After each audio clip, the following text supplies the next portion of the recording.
when they ought to be at rest. In a corner, meanwhile, stands the figure of an elderly man, in a leathern jerkin and breeches, with a carpenter's rule sticking out of his side pocket. He points his finger at the bearded colonel and his descendants, nodding, jeering, mocking, and finally bursting into obstreperous, though inaudible, laughter.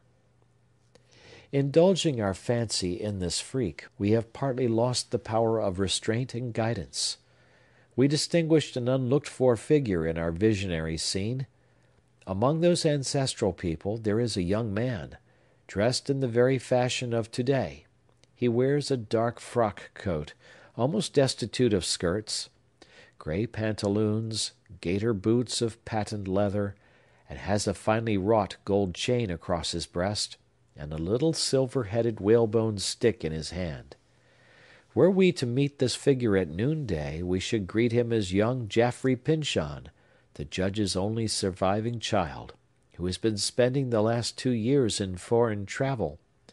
If still in life, how comes his shadow hither? If dead, what a misfortune! The old Pyncheon property, together with the great estate acquired by the young man's father, would devolve on whom? On poor, foolish Clifford, gaunt Hepzibah, and rustic little Phœbe. But another and a greater marvel greets us. Can we believe our eyes? A stout, elderly gentleman has made his appearance.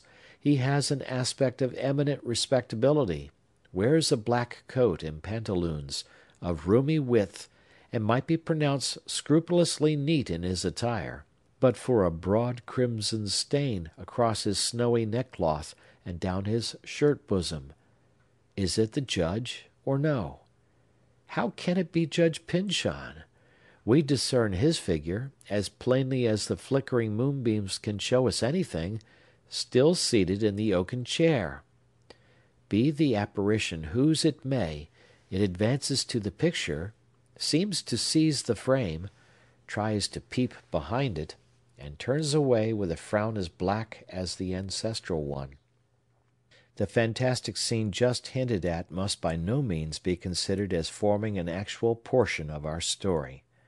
We were betrayed into this brief extravagance by the quiver of the moonbeams. They dance hand in hand with shadows, and are reflected in the looking-glass, which, you are aware, is always a kind of window or doorway into the spiritual world. We needed relief, moreover, from our too long and exclusive contemplation of that figure in the chair.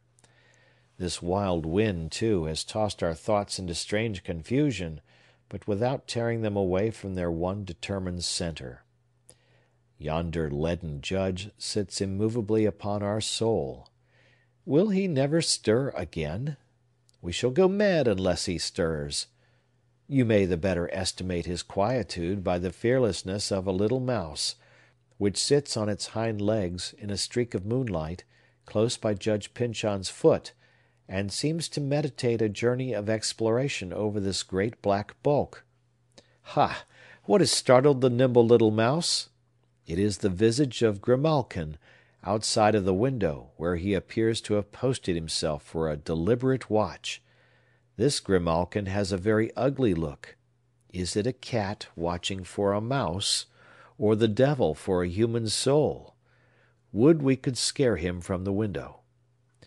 Thank Heaven, the night is well nigh past. The moonbeams have no longer so silvery a gleam, nor contrast so strongly with the blackness of the shadows among which they fall. They are paler now. The shadows look gray, not black. The boisterous wind is hushed. What is the hour?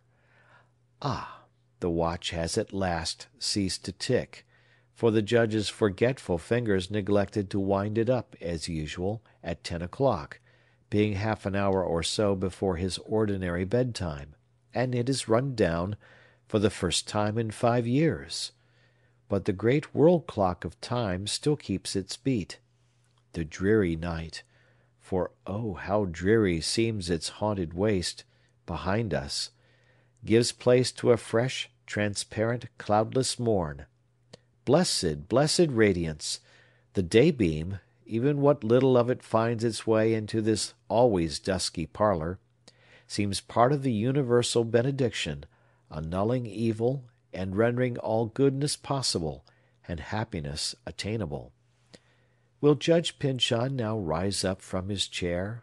Will he go forth and receive the early sunbeams on his brow?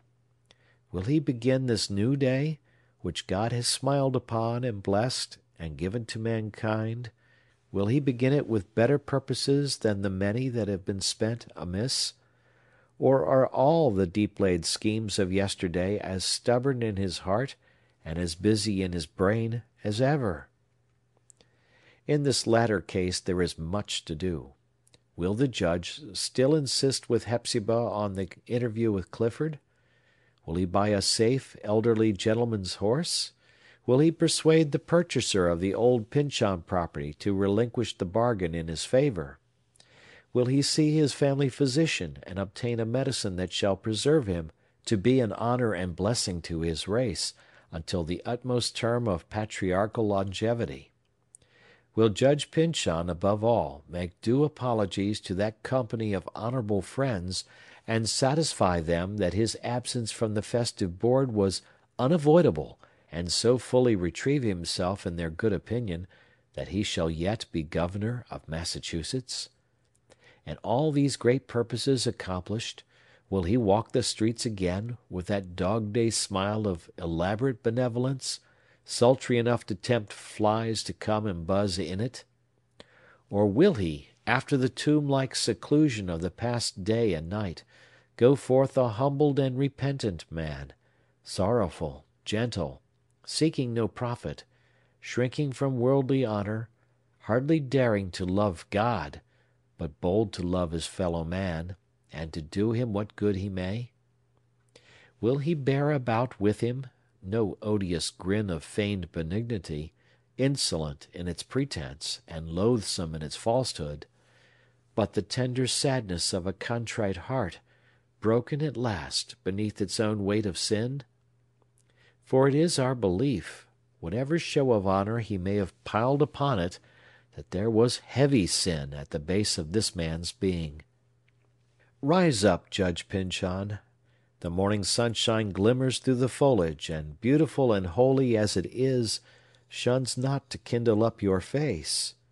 Rise up, thou subtle, worldly, selfish, iron-hearted hypocrite, and make thy choice whether still to be subtle, worldly, selfish, iron-hearted, and hypocritical, or to tear these sins out of thy nature, though they bring the life-blood with them. The avenger is upon thee. Rise up before it be too late. What? Thou art not stirred by this last appeal? No, not a jot. And there we see a fly, one of your common house-flies, such as are always buzzing on the window-pane, which has smelt out Governor Pyncheon, and alights, now on his forehead, now on his chin, and now, heaven help us, is creeping over the bridge of his nose, towards the would-be chief magistrate's wide-open eyes. Canst thou not brush the fly away? Art thou too sluggish? Thou man, that hadst so many busy projects yesterday? Art thou too weak, that wast so powerful? Not brush away a fly? Nay, then, we give thee up. And hark! The shop-bell rings. After hours like these latter ones, through which we have borne our heavy tale, it is good to be made sensible that there is a living world, and that even this old, lonely mansion retains some manner of connection with it. We breathe more freely, emerging from Judge Pyncheon's presence into the street before the 7 Gables. End of chapter.